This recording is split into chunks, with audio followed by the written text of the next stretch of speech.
Welcome to G-Men Gaming and Reviews. Alright, this is going to be a guide to Solium Infernum. I'm just going to lower the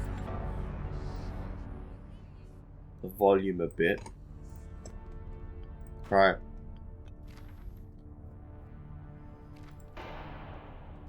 So this is the new game that came out by League of Geeks. Obviously my followers would, my subscribers would know that that's the group that made Armello. So I've been playing this game for a little while now, and I thought I would do a guide to it because it's sort of on the same vein as Armello, where you're trying to become the king, except there's a lot more elements going on. All right, so we're going to do a small map size with a 50 turn counter, and for the sake of simplicity, I'm going to go with Astaroth. He's the easiest to understand. Okay, so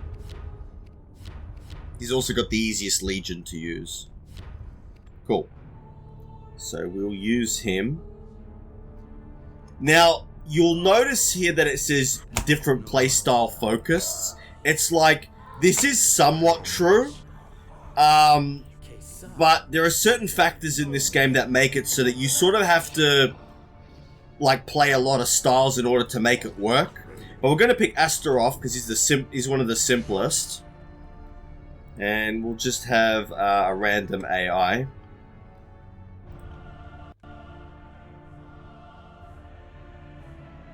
Now, this guide is going to be long, so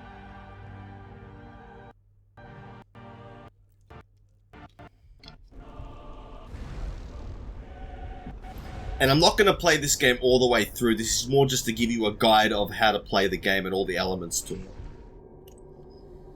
Alright, so there's a lot of things going on here. This game has, I'll start piece by piece what each menu does.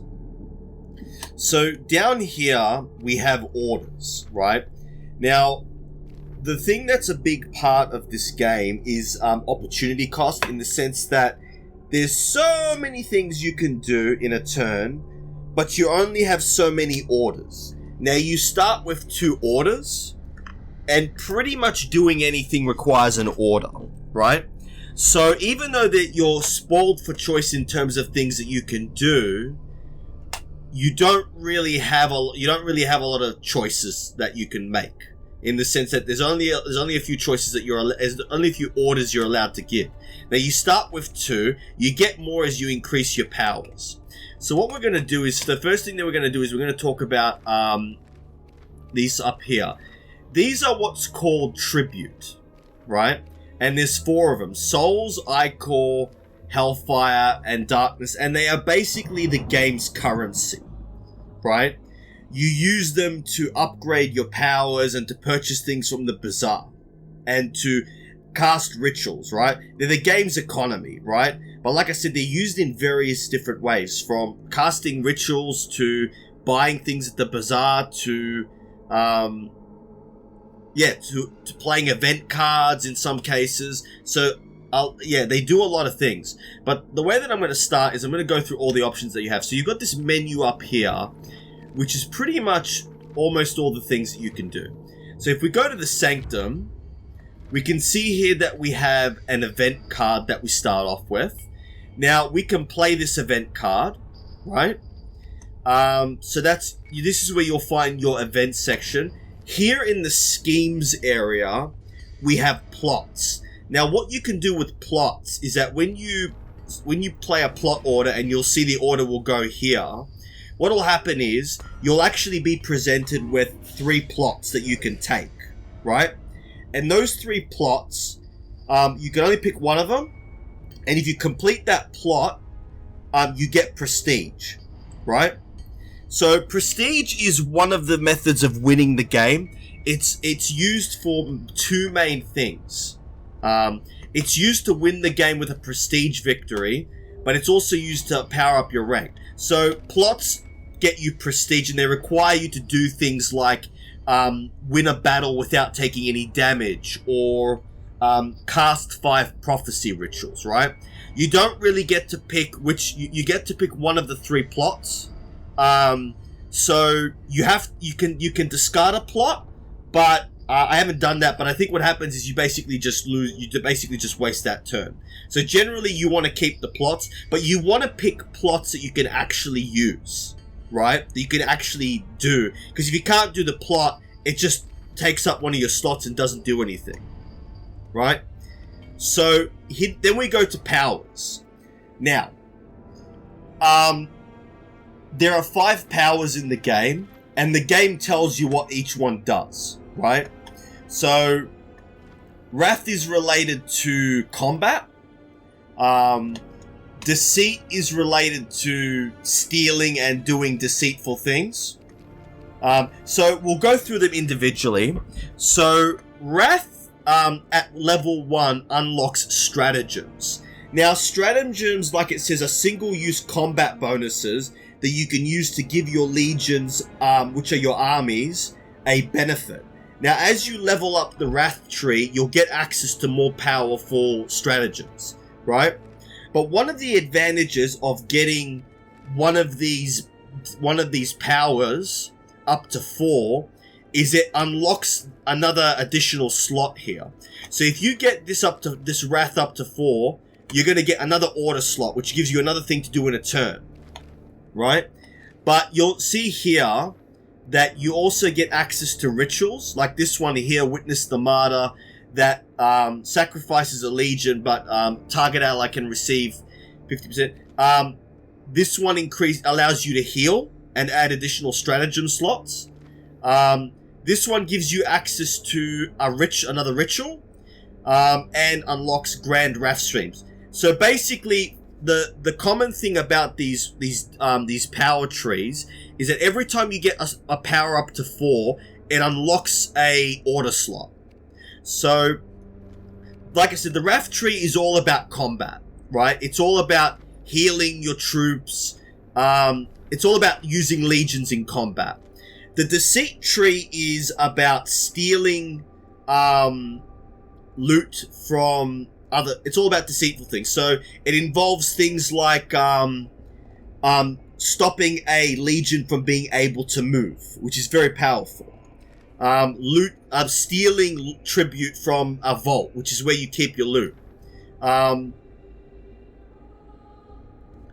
Allowing rituals to be performed in secret without needing a vendetta, which is very powerful because it basically means that you can sort of hide who's doing rituals on what. You can make it look like somebody else is doing the ritual in order to incentivize that enemy to attack the other enemy, right?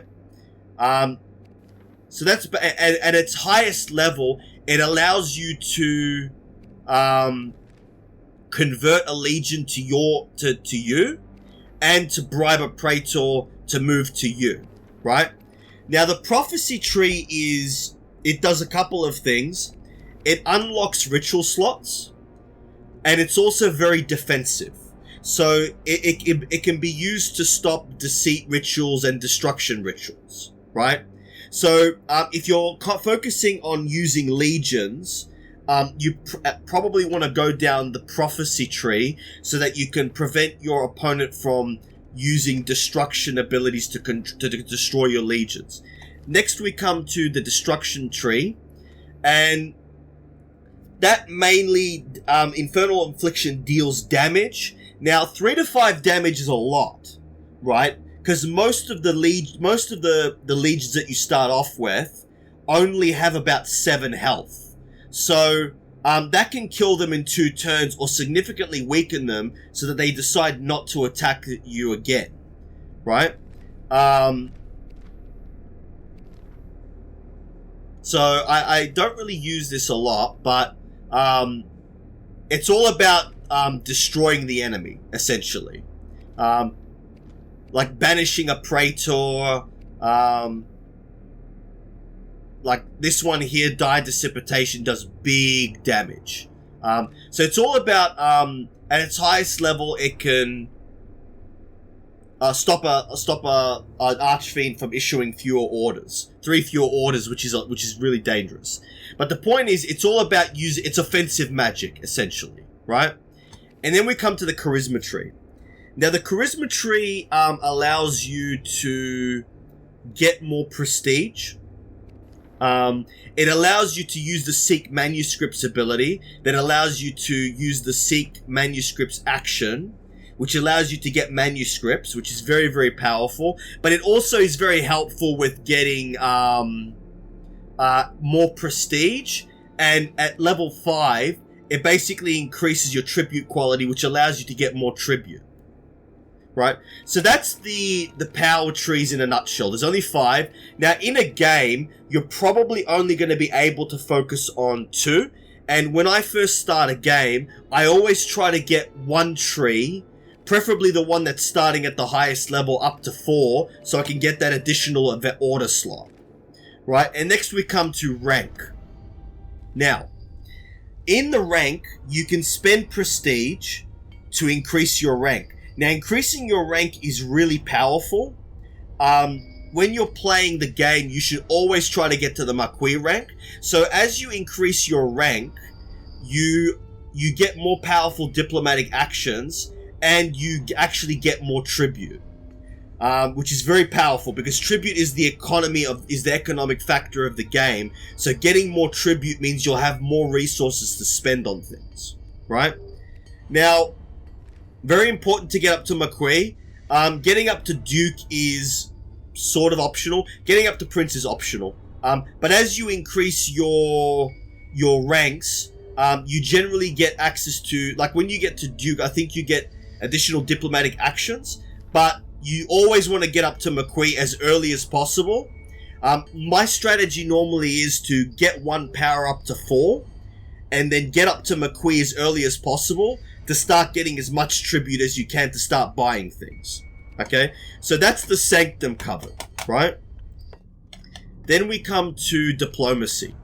Now, in the diplomacy area, you can issue a diplomatic action. Now, the thing that I didn't say was,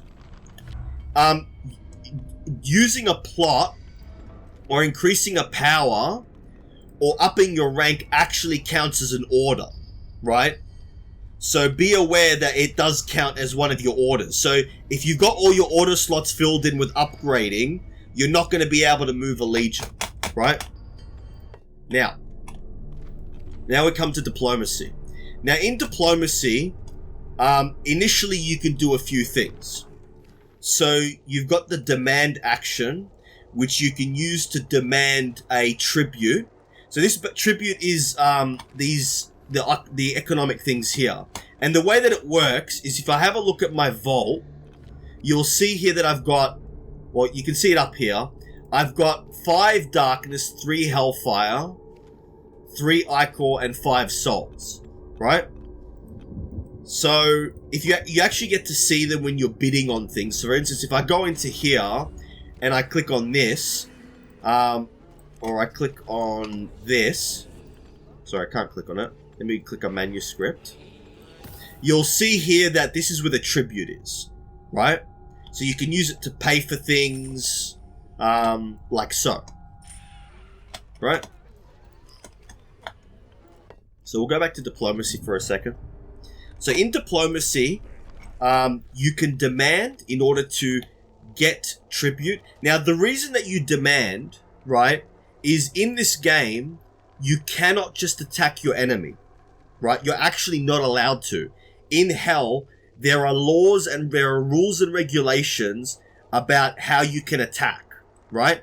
So what you have to do is that if you want to attack an enemy, you need to do a demand, right?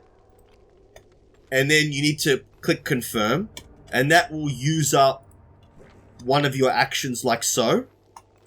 You'll see it's used up one of my actions. Now, what's going to happen is that demand is going to take a turn. In the next turn, it's going to go to Belial, which is this character here. And that character is going to have an option to either accept the tribute, accept the demand, in which case he has to give me some tribute, or he gets to reject it. Now, if Belial rejects it, I have the option to either declare a vendetta or do a praetor challenge, right? So declaring a vendetta means what you're actually doing is you set the terms of what the vendetta is going to be, which will be either capturing cantons, which are these squares here. So you have to capture a certain number of cantons within a certain number of turns. Defeating legions like this one, or if I'm talking about my enemy, this one here. So having to defeat a legion. Now, one of the good, interesting things about this game is you actually set the terms of what the vendetta is going to be. So you can decide if you want to only have it do 1 legion or 2 legions or 3 legions. But the more legions you set in the terms, the more prestige you're going to get when you win, right? So that's the other advantage of setting demand, of doing a demand and declaring a vendetta, is it actually allows you to get more prestige. But you have to sort of wager the prestige as you set the terms. Now, once you've declared a vendetta, what your opponent has to do is to try to stop you from doing what you wanted to do. So if in your terms you decided to destroy 1 legion, right? Your opponent has to, and you have to destroy 1 legion in 3 turns. Your opponent has to stop you from destroying 1 legion in 3 turns.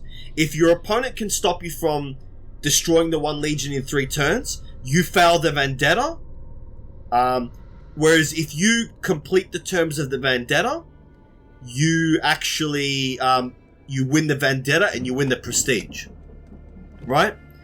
So diplomacy allows you to get prestige. So when you level up to Marquis, you'll also have the ability to use the extort action, I believe, which will allow you to extort for a praetor or an artifact.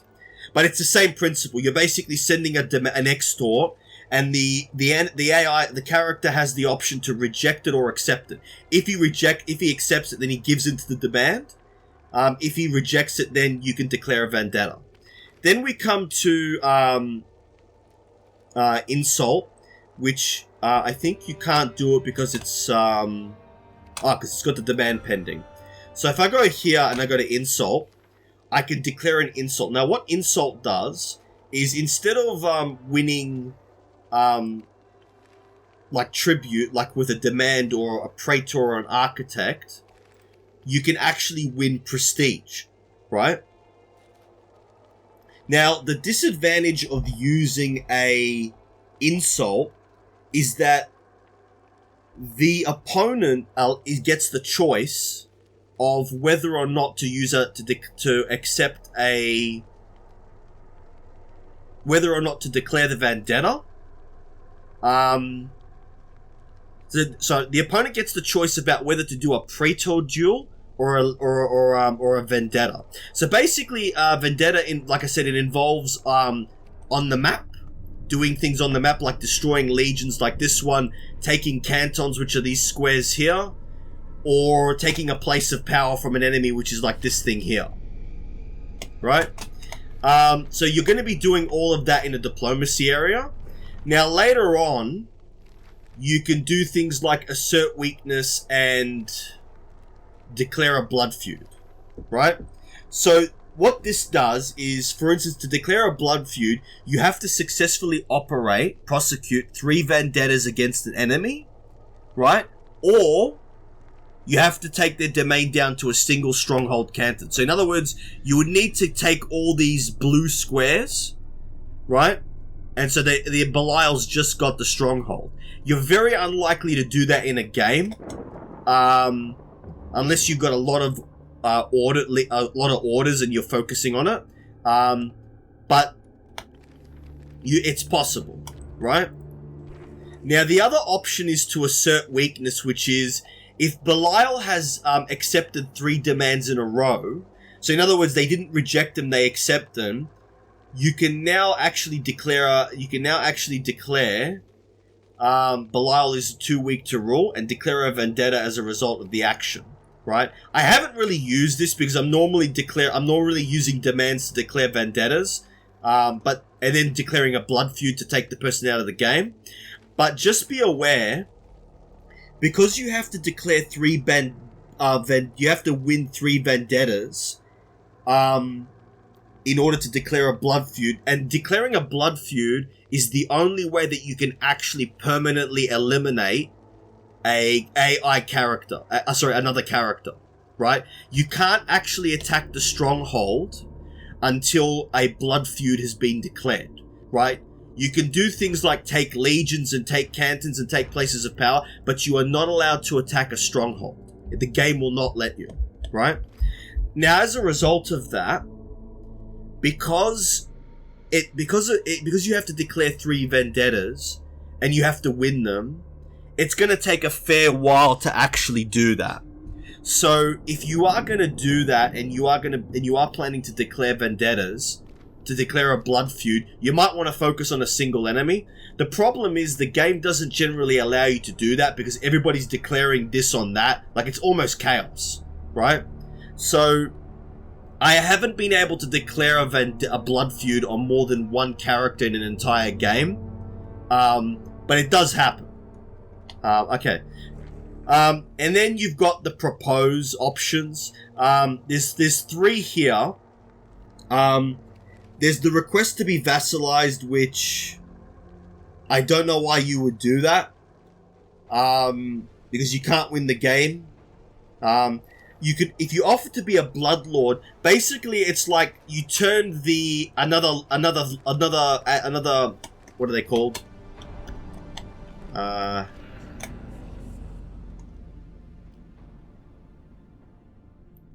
can't remember what they're called. We'll just call them another leader, right? Another leader. Yeah, another leader. Right? So, if you... what was I? Ah, yes. So if you declare a blood feud, if you offer them to be a blood lord, if they accept, they become your vassal, and you actually claim half of their prestige as your own upon the trial of the throne, which is basically similar to Armello, where it's a prestige victory, right? Where you win the game by having the highest prestige. So, depending on the term limit, normally it's 50 turns. So, one of the ways to win is that if by 50 turns, you have the highest prestige, what's going to happen is there's going to be the assembly. And if after 5 turns you still have the highest prestige, you're going to win the game. Right? Or if you lose, or the person with the highest prestige at the end of the 5 turns, at the end of turn 55, is going to win the game. Right? So, that's pretty much... Now, there is dark arts, but these are dependent on... These are unique to each archfiend, right? Which is what these characters are called. So, with Astaroth, you can pay 15 prestige to invade each other's territory for 1 turn without requiring a vendetta. Now, this is unique to each archfiend. Well, some of them have their own dark arts, so it's not part of the... Now, the other thing that you can do is you can send an emissary, right? Which what that allows you to do is you can actually offer 3 tribute and prestige, and if the enemy accepts, they can't... It's like an armistice, like a temporary peace for 3 turns, right? But they can reject it, or they can execute your emissary, in which case you can declare a vendetta. So, or they could just reject it. So those are basically the options in the diplomacy area. Now, one thing that I will say is if you do get to one of the higher ranks, you can use humiliate, which is better than insult, because if you use humiliation and they reject your humiliation, you can declare the vendetta on them, like with a demand or an extort. So it's a much more powerful version of insult. Cool. Now, the next thing was the bazaar. Now, in the bazaar, there's 4 things that you can buy, and you'll see here that there's a cost. Right, so you need to pay this amount of tribute in order to be able to purchase this. And purchasing things from the bazaar is an order as well. So we've got legions. Now in a legion, they've always got 3 stats, and they've got ranged, melee, and infernal, and combat goes in that order normally, right? So it'll go in ranged versus ranged first, right? So so it compares the values, right? And so for instance, if this legion had a ranged attack of 6 and this legion had a ranged attack of 5, in that phase they would take 1 damage, right? So you basically just add up the numbers, and that's what tells you who's going to win who's going to win who's going to win the melee, right? So that's pretty much it. So if the Vorpal Blades were to attack the Vile Apostates, they would deal no damage to each other in the ranged phase. In the melee phase, the Vorpal Blades would deal 2 damage to the Vile Apostates because it's comparing 2 to 0. But then in the Infernal phase, the Vile Apostates would actually do 9 damage to the Vorpal Blades and kill them, right? So that's how combat works. So you've got legions, you've got praetors, you've got artifacts, and you've got manuscripts. Now, legions are essentially armies that you move around on the map. So they've got this value here. Some of them have abilities and weaknesses, and this tells you how many tiles, that's what cantons are, that they can move, right? So this one can move 2, this one can move 1, this one can move 2. Then we have praetors. Now, praetors do 2 things, actually 3. They can be attached to a legion. So if you were to attach this one here, Valmak, to a legion, it would give them +4 in the infernal phase of combat and +2 in the ranged phase of combat. Okay? Now, what these numbers here, they refer to praetor duels.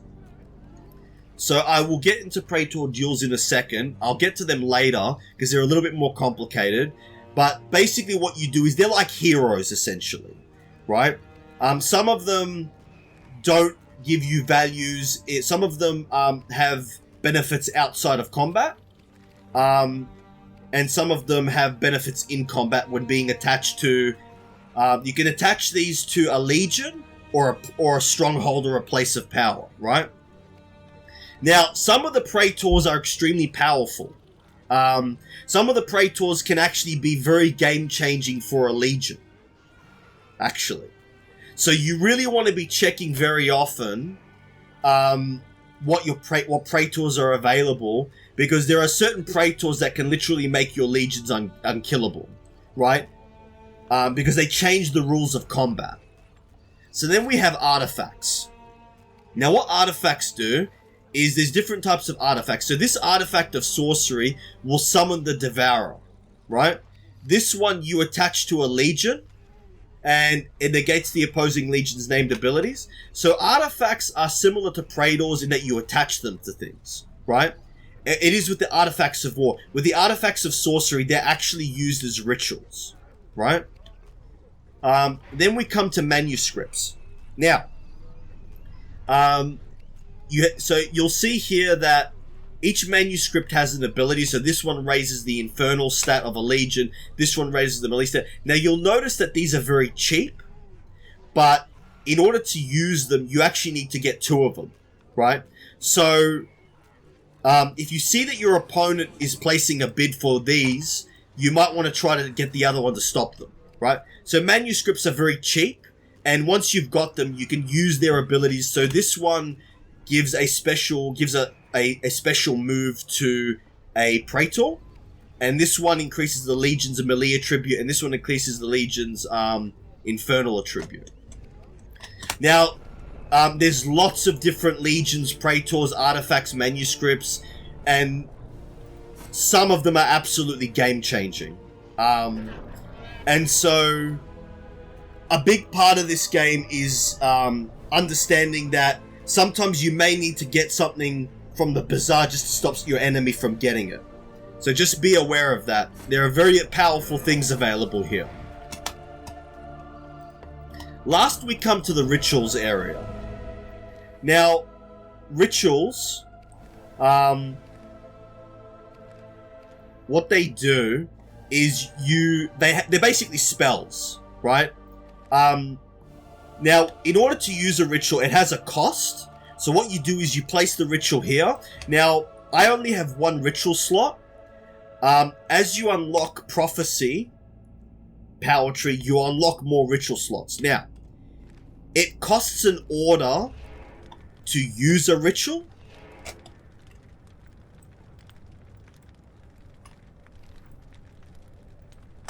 Hang on.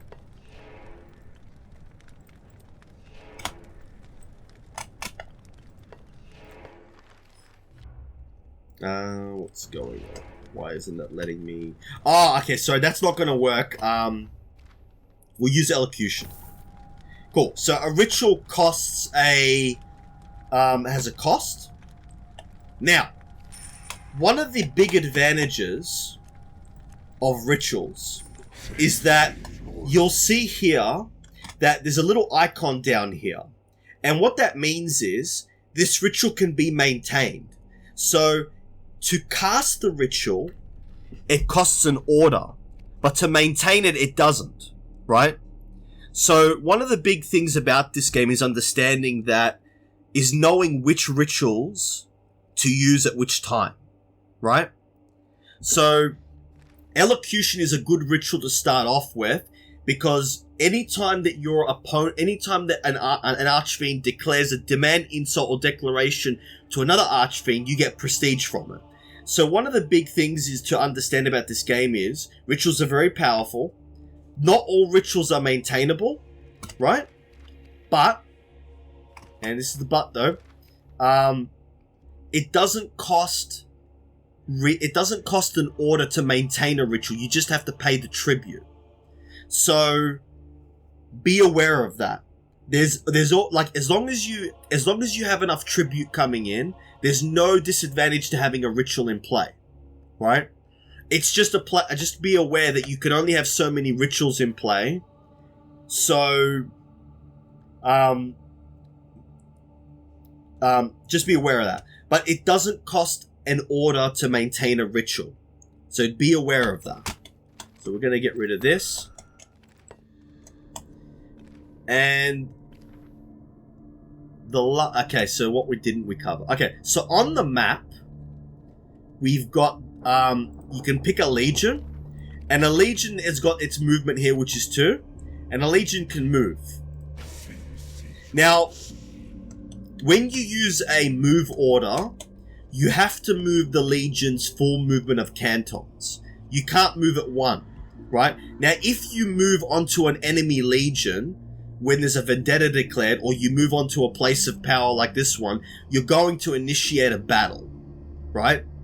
Now, before you initiate a battle, you want to look at your stats, and you want to compare them to the enemy's stats, right? And if you can't beat the enemy, you shouldn't be fighting them, right? Now, like I said, now we have the strengthen your legion area. Now, there's 3 options here. You can attach a praetor, you can attach an artifact of war, or you can devise a stratagem. Stratagems are like this one. They allow you to weaken the enemy, and as you level up the wrath tree, you get access to better stratagems, right? Like really powerful ones, like skipping ranged, skipping melee, skipping infernal, which can absolutely win you an unwinnable battle, right? But you can now you'll notice here that there's only 1 slot, but as the legion levels up, and you'll see here that you level up. So this one this one has to beat get 2 more victories in order to level up. So so as you level up, you're going to get access to more slots, but just be aware of that. And I think that's everything. Oh. So the last thing I didn't cover was the Seek manuscript, the Seek tribute order. Now, when you use this order, what's going to happen is you're going to be presented with tribute, which are icons. And as you level up your ranks, which were here, you'll get access to more and more tribute. So what I normally like to do is, like I said, get 1 power up to 4, get my rank up to Marquis, not necessarily in that order, and then start getting tribute to start leveling up my praetors. So if you have a legion that is like 390, you probably want praetors that increase melee or that allow you to skip the ranged or do melee or do ranged last, right? So there's lots of different praetors in the game, and being aware of picking the right praetor for your legion is very useful. Now, your base legion is unkillable in the sense that it has health, but if it dies, it'll reform a number of turns equal to twice its level. Now, just be aware that this can become pretty nasty, because if you get a legion up to level 5, it's going to take 10 turns to get the legion back. So just be aware of that. So that's pretty... Oh, and then there's the different types of victories. Now, where were they? Victory conditions. Okay, there's 4. So, the first way to win is by having the highest prestige by the end of the game, right? That's the general way to win. The other way to win is to...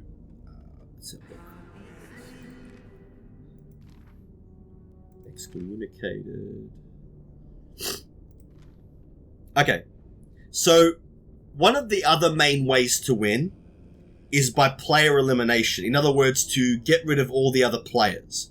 Now, I have to be honest, you're very unlikely to do this in a game, right? Because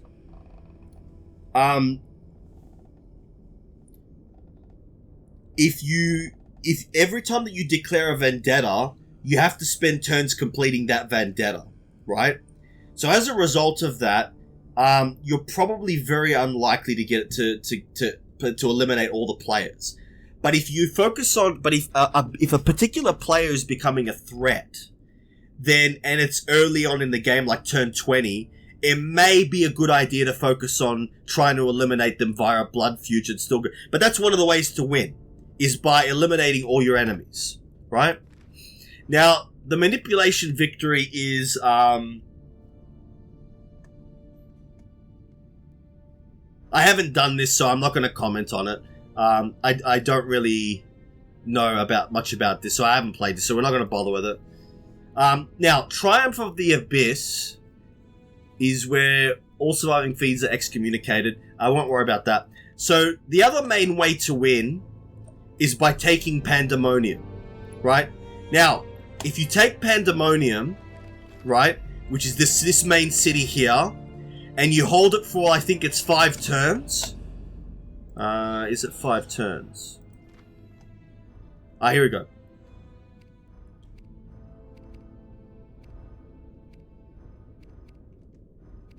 Okay. Usurp the throne, right? So, you have to take and hold the city for, I think it's 5 turns, right? So you have to attack this city and take it. Now, this is going to be very hard to do initially. Pandemonium is very well defended, as you can see. But if you're very behind on prestige, it may be your only option. But just be aware, is as soon as you take it, you're going to be excommunicated, which means you'll lose all your prestige and you can't win that way. And everybody else is going to try to attack you, right? And also they'll be able to attack your stronghold and take you out that way. So just be aware. So that's pretty much this game in a nutshell. I know this is a lot of material, because but when you start to play the game, it'll all make sense, right? So, one thing that I didn't cover was you can actually attach, so if I go to, where is it? see here, you can actually strengthen your garrison as well, allowing you to attach stratagems and stuff like that. So, yeah, that's pretty much the guide to Solium Infernum. If you're watching this, please like and subscribe. Thank you to everyone who's watching. Just in case you were wondering, the last video I did was meant to be satire. So, yeah, just be aware of that. Alright, thank you for watching. This was G-Man Gaming and Reviews signing out. Please like and subscribe. Alright, bye!